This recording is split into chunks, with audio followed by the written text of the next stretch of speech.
في الساعات الأخيرة اسم ويجز كان هو الرائج على مواقع التواصل الاجتماعي، خصوصا بعد ما انتشر خبر انه رفض الظهور في اعلان بيبسي الجديد بعد ما كان مقرر انه يظهر فيه في احدى اللقطات.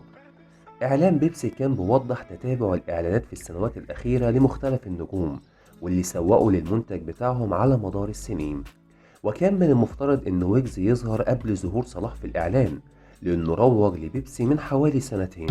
وليه نستنى نبقى كبار؟ ما يبلاش بحلم وخلاص. ولكنه أخذ موقف ورفض المشاركة في الإعلان الجديد بسبب أحداث غزة، موقف احترموا الجميع عليه وخلوه حديث الساعة، وقارنوه بموقف عمرو دياب والسقا وصلاح وكل اللي شاركوا في الإعلان، واللي عليهم موجة غضب كبيرة جدا في الساعات دي، وخصوصا بعد تصاعد الأحداث في غزة ورفح.